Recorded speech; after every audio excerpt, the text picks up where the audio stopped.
I'm Dr. Mehran Nauruz, SHO in Psychiatry and first-year board medical student. Today, I will present a case of 52-year-old female whose recurring panic episodes were experienced as repeated, dangerous elevation of blood pressure. In our case, there is interaction between true medical disease and misinterpretation of bodily sensation, ER admissions, as well as at the end recovery by psychiatric recognition. So the question I want from the audience to keep in mind, when a patient repeatedly tells you, I know when my blood pressure is rising because I can feel it, what is the best way to understand the story? In our case, there were recurrent attacks of palpitation, chest tightness, sweating, fear of death, and dry mouth.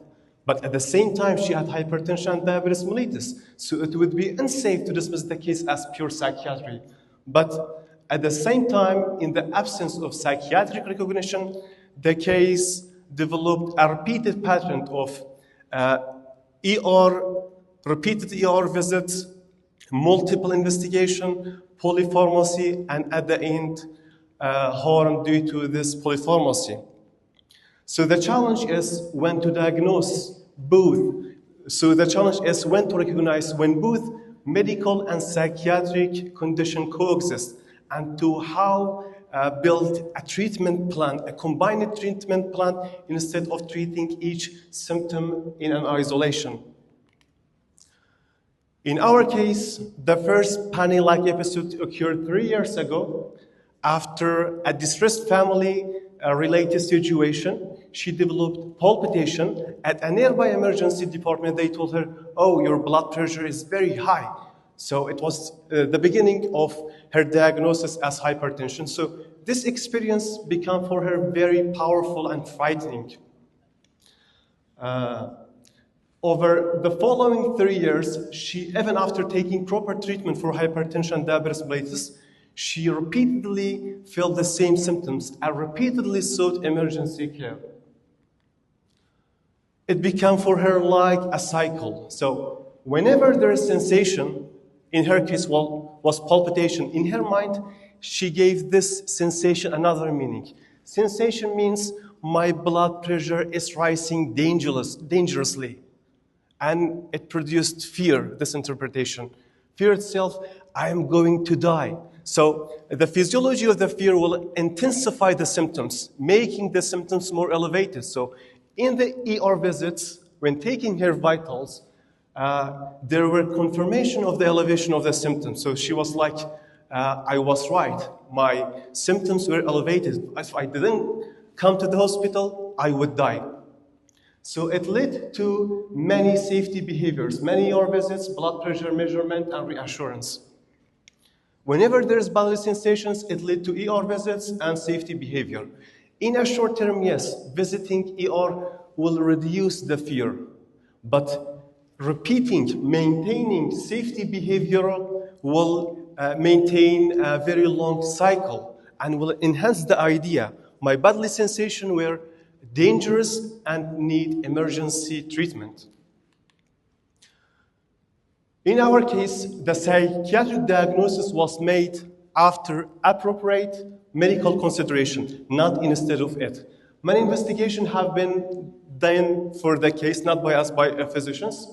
Investigation reported in the case cardiovascular evaluation, CT chest angiography, upper gastrointestinal endoscopy, colonoscopy, and many other investigations. But in the investigation, no adequate organic explanation was identified for this episode, for the recurrent episodes. But there's a caution that we should keep in mind. نویجا اگر تا تشخیص کرد که پانیک دوزور داره ویجا هر دماسینگی بیه شد بيجا و پانیکه. مادام hypertension و diabetes هنه يعني هر any new or atypical symptoms still require appropriate assessment. The hidden harm. Unfortunately, in our case, the harm associated with fragmented care. During these 3 years, she has not been seen by any psychiatrist, and different physicians treated different symptoms. So this led to polypharmacy. One of the time, this polypharmacy led to significant electrolyte disturbance, requiring from the patient to stay at the hospital for 3 days for correction.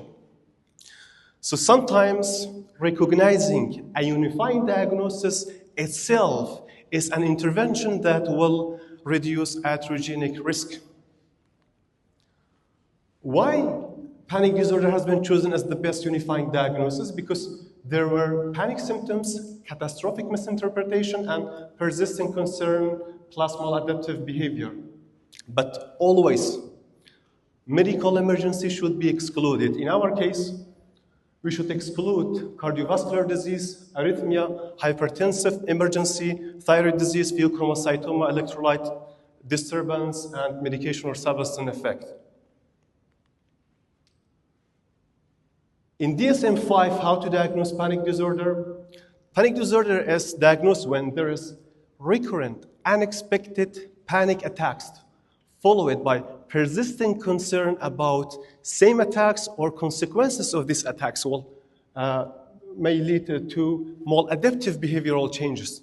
In our patients, نسخ ما تشيل هالبو يعني هر تشتكي بسيطة تلاشي دو تشي بابا تمشكي خودم مازنت كر هو دي مرم هو جالتيا هو دو مهي كامنة بجا الشبيت خاص كو همي جواب شتا طواري دا مرتاح بيتا و دابزاين كاتشل هيا آنا. Symptoms can be cardiovascular, autonomic, respiratory, and cognitive and somatic. The clinical period that I want to emphasize is she was not imagining the symptoms. The symptoms were real, but there was only misinterpretation of the symptoms.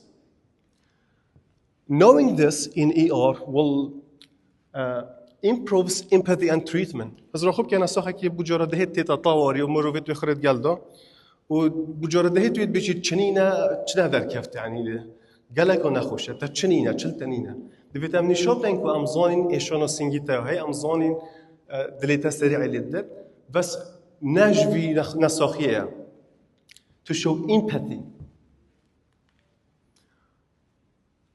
The targeted treatment plan is psychoeducation.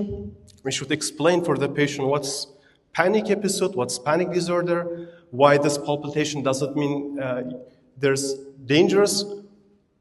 أبى بشتي جالك فحصاته نعم كم جوري هات هاي أشياء أولي دي تشتي بيجي أبى بشتي جالك فحصاته. Psychoeducation, evidence-based treatment, psychotherapy, and medication. In our case, after treatment with fluvoxamine 100 milligram, after 1 month, she improved. After 3 months, she completely returned to the normal life.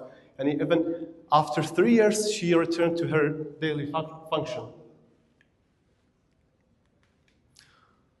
What should we remember from this case? 5 home messages. Panic can look cardiac. Palpitation, chest tightness, sweating, and fear of death can dominate the presentation. Real medical disease can coexist with panic. The pattern matters to know the pattern. Polypharmacy can become part of the harm, such in our case. A unifying formulation can restore function. At the end, the most important diagnosis may be the one that unifies the story. In this patient, recognizing panic disorder transformed recurrent hypertensive emergency into a treatable psychiatric syndrome, while reminding us that careful medical assessment and psychiatric formulation must coexist. زور سپاس با هوا و سپاس کتاب بود دکتر یوسف سپورت مکری و ام هانداین بو ویکاری سپاس